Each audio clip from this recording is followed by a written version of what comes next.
Welcome to the point. నేను మీ సతీష్. కోట్లాది మంది నమ్మకం, యుగ యుగాల నిరీక్షణ, కంటి నిండా భక్తితో, గుండె నిండా భయభక్తులతో ఆ రామయ్య పాదాల చెంత భక్తులు సమర్పించిన కానుకలు ఏమయ్యాయి? పరమ పవిత్రంగా భావించి ఇచ్చిన ఆ సువర్ణ హారాలు, వెండి కిరీటాలు ఎటు పోయాయి? భక్తి ముసుగులో దాక్కున్న కొందరు రాబందులు దేవుడు సొమ్మును పక్కదారి పట్టించడమే కాదు, అసలు ఆధారాలే దొరకకుండా భయంకరమైన కుట్రకు తెరలేపారా? దశాబ్దాల రాజకీయ భావజాల ప్రయాణానికి కేంద్ర బిందువైన అయోధ్య రామమందిరం చుట్టూ ఇప్పుడు నడుస్తున్న ఆ డార్క్ అండర్ వరల్డ్ మాఫియా ఏంటి?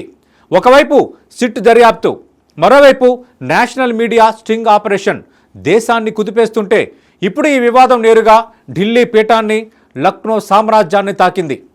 తలలు పట్టుకుంటున్న బీజేపీ, అంతర్మదనంలో పడ్డ ఆర్ఎస్ఎస్, ప్రతిపక్షాల పదునైన బాణాలు, అసలు దేవుడు సొమ్మును మింగేసిన ఆ 200 మంది నెట్వర్క్ వెనుకున్న అసలు సూత్రధారులు ఎవరు? ఈరోజు మన to the point investigation political crime థ్రిల్లర్లో సంచలన నిజాన్ని బట్టబయలు చేద్దాం. అయోధ్య హిందువుల ఆరాధ్య దైవం కొలువైన పరమ పవిత్ర పుణ్యక్షేత్రం. కొన్ని తరాల పోరాటం, కోట్లాది మంది భక్తుల త్యాగాల ఫలితంగా రూపుదిద్దుకున్న అద్భుత కట్టడం.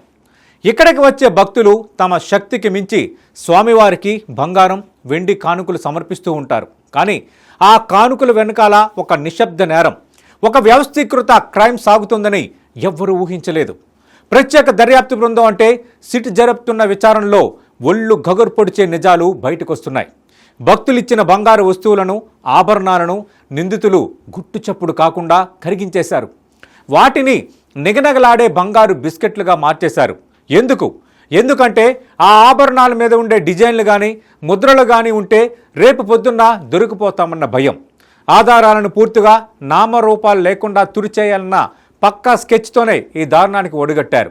ఈ మొత్తం వ్యవహారంలో ఆలయం ఇన్ఛార్జిగా ఉన్న కేడీ బాబును సిట్ అధికారులు ప్రస్తుతం ప్రశ్నిస్తున్నారు.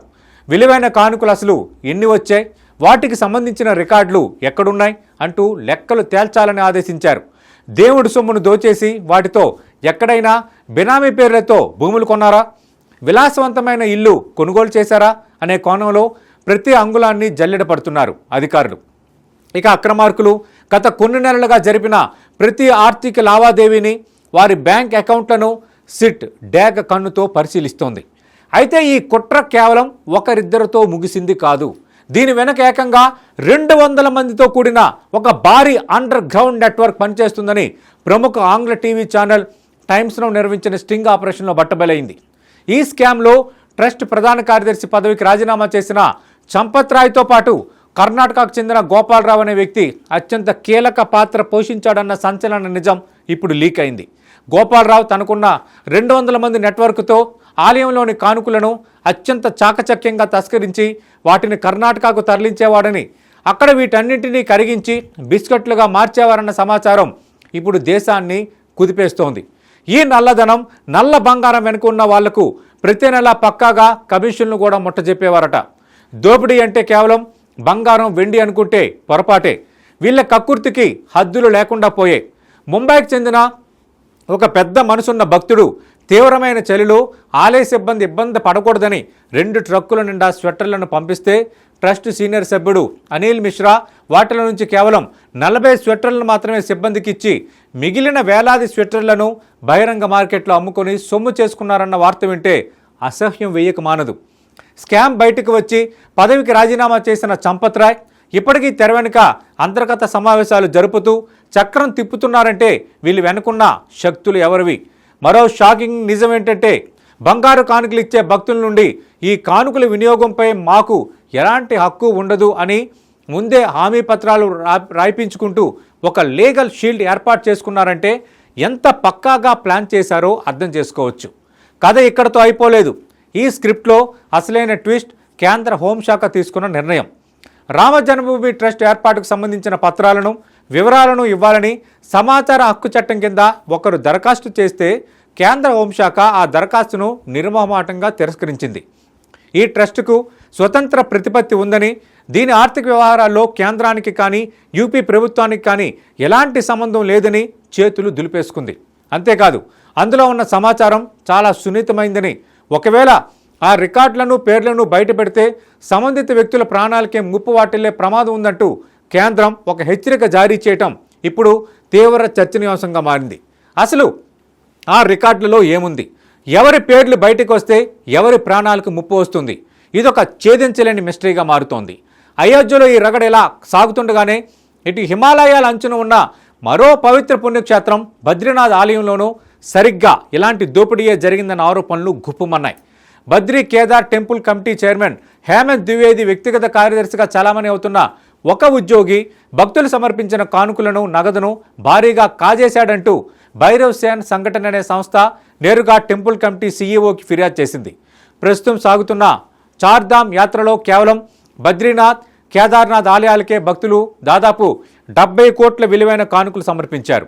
అంత పెద్ద మొత్తంలో ఉన్న కానుకలపై ఆ దొంగల కన్నుపడింది. అయితే చైర్మన్ మాత్రం అతడు తన పర్సనల్ సెక్రటరీ కాదని, కేవలం బోర్డు ఉద్యోగి మాత్రమేనని సర్ది చెప్పే ప్రయత్నం చేస్తూ విచారణకు ప్రత్యేక కమిటీని వేశారు. అంటే ఆలయాల వెనుకున్న ఒక డార్క్ అండర్ వరల్డ్ మాఫియా తిష్టవేసిందా అన్న అనుమానాలు బలపడుతున్నాయి. అయోధ్య రామమందిరంలో విరాళాల గల్లంతు కావడం కేవలం ఒక ఆర్థిక నేరంగా మిగిలిపోదు. ఇది దేశంలో అతిపెద్ద పొలిటికల్ హీట్ను రగిల్చింది. ఎందుకంటే రామమందిరం అనేది బీజేపీకి కేవలం ఒక ఆలయం మాత్రమే కాదు, దశాబ్దాలుగా వారి రాజకీయ భావజాల ప్రయాణానికి ఇది కేంద్ర బిందువు. అలాంటిది ఇక్కడ అక్రమాలు జరగడం పార్టీని తీవ్ర డిఫెన్స్లోకి నెట్టేసింది. హిందుత్వ అజెండాకే పెద్ద గండి పడిందన్న చర్చ నడుస్తోంది. ఈ పరిణామాల నేపథ్యంలో రాష్ట్రీయ స్వయం సేవక్ సంఘ్ అంటే ఆర్ఎస్ఎస్ మొదటిసారిగా రంగంలో దిగింది. డ్యామేజ్ కంట్రోల్ చర్యలు ప్రారంభించింది. నిధుల దుర్వినియోగాన్ని తీవ్రంగా ఖండిస్తూ ఆర్ఎస్ఎస్ ప్రధాన కార్యదర్శి దత్తాత్రేయ హోసాబలే సంచలన వ్యాఖ్యలు చేశారు. సిట్ విచారణ అత్యంత సీరియస్గా సాగాలని, ఇందుకు బాధ్యులైన వారు ఎంతటి వారైనా వారికి కఠిన శిక్ష విధించాలని డిమాండ్ చేశారు. అయితే మతాన్ని అప్రతిష్ట పాలు చేయడానికి హిందూ వ్యతిరేక శక్తులు పన్నిన కుట్రలను భక్తులు భగ్నం చేయాలని ఆయన పిలుపునివ్వడం ఇక్కడ అత్యంత ప్రాధాన్యత సంతరించుకుంది. రామాలయంలో నిధులు చోరీ కావడం వల్ల భక్తుల మనోభావాలు దెబ్బతింటాయని, అది నేరుగా ప్రభుత్వంపై రిఫ్లెక్ట్ అయ్యే అవకాశం ఉందని ఆర్ఎస్ఎస్ గట్టిగా భావిస్తోంది. అందుకే ప్రజల విశ్వాసాన్ని పునరుద్ధరించేందుకు ఆలయ పరిపాలన నిర్వహణలో లోపాలను తక్షణమే సరిదిద్దాలని శ్రీరామ్ జన్మభూమి తీర్థక్షేత్ర ట్రస్ట్ను ఆర్ఎస్ఎస్ ఆదేశించింది. ఇటు యూపీ ప్రభుత్వం కూడా నష్ట నివారణ చర్యల్లో వేగం పెంచింది. ముఖ్యమంత్రి యోగి ఆదిత్యనాథ్ ఈ వ్యవహారంపై పలుమార్లు సమీక్షలు చేశారు. ఆరోపణలు వెలుగులోకి వచ్చిన వెంటనే తాము వెనకడుగు వేయకుండా ప్రత్యేక దర్యాప్తు బృందాన్ని ఏర్పాటు చేశామని, ప్రాథమిక నివేదిక వచ్చిన వెంటనే కేసులు నమోదు చేసి అరెస్టులు కూడా చేస్తామని ప్రభుత్వం గట్టిగా చెబుతోంది. ప్రజల విశ్వాసంతో చెలగాటం ఆడిన వారిని ఎట్టి పరిస్థితుల్లో వదిలిపెట్టే ప్రసక్తే లేదని యోగి చెబుతున్నారు. కానీ ప్రతిపక్షాలు మాత్రం ఇష్యూని అంత సులభంగా వదిలిపెట్టేలా లేవు. ముఖ్యంగా యూపీ సీఎం యోగి ఆదిత్యనాథ్ను టార్గెట్ చేస్తూ సమాజ్వాదీ పార్టీ అధ్యక్షుడు అఖిలేష్ యాదవ్ ఈ వ్యవహారాన్ని బీజేపీపై దాడికి ప్రధాన రాజకీయ ఆయుధంగా మార్చుకుంటున్నారు. యోగి తరచూ అయోధ్య పర్యటనలు చేసినా ఎంత పెద్ద అక్రమాలు ఎలా జరిగాయి, అయోధ్యకు తరచూ వెళ్ళింది ఈ దొంగతనాన్ని పర్యవేక్షించడానికేనా అంటూ అఖిలేష్ వేసిన వ్యంగ్య బాణాలు పొలిటికల్ సర్కిల్స్ని షేక్ చేస్తున్నాయి. బీజేపీకి శరం లేదు, ధర్మం లేదంటూ ఆయన తీవ్రస్థాయిలో విరుచుకుపడ్డారు. ప్రభుత్వం కేవలం చిన్న స్థాయి ఉద్యోగులను మాత్రమే అరెస్ట్ చేసి తెర వెనుక ఉన్న అసలు బడా సూత్రధారులను కాపాడుతుందని ఆరోపిస్తున్నారు. అటు కాంగ్రెస్ పార్టీ అయితే ఒక అడుగు ముందుకు వేసి అసలు శ్రీరామ జన్మభూమి తీర్థక్షేత్ర ట్రస్ట్ తక్షణమే రద్దు చేయాలని డిమాండ్ చేస్తోంది. సుప్రీంకోర్టు లేదా హైకోర్టు న్యాయమూర్తి పర్యవేక్షణలో న్యాయ విచారణ జరగాలని కోరుతూ ఈ మొత్తం వ్యవహారంపై ప్రధాని నరేంద్ర మోదీ ఎందుకు మౌనం పాటిస్తున్నారని నిలదీస్తోంది. నిజమే, భక్తుల నమ్మకంపై కొట్టిన ఈ దెబ్బ, విరాళాల దుర్వినియోగం ఆరోపణలు యూపీ ప్రభుత్వ ప్రతిష్టపై, అటు కేంద్రంలో పెద్దల ఇమేజ్పై ఖచ్చితంగా ప్రభావం చూపే అవకాశం ఉందని రాజకీయ విశ్లేషకులు చెబుతున్నారు. అందుకే డ్యామేజ్ కంట్రోల్ కోసం ప్రభుత్వం వేగంగా సిట్టు వేసింది. ఆర్ఎస్ఎస్ రంగంలో దిగింది. కానీ ప్రతిపక్షాలు లేవనెత్తుతున్న ప్రశ్నలు, నేషనల్ మీడియా స్ట్రింగ్ ఆపరేషన్లో బయటపడ్డ నిజాలు సామాన్యుల భక్తుల్ని సైతం ఆలోచనలో పడేశాయి. మరి ఈ పొలిటికల్ క్రైమ్ థ్రిల్లర్లో సిట్ దర్యాప్తు ఆ 200 మంది ముఠా మూలాలను లాగుతుందా? తెర వెనక ఉన్న ఆ పెద్ద తలకాయల ముసుగులు బయటకు వస్తాయా? లేక కేంద్రం హెచ్చరించినట్టు రికార్డులు బయటపడితే నిజంగానే ఎవరి ప్రాణాలకైనా ముప్పు వస్తుందా?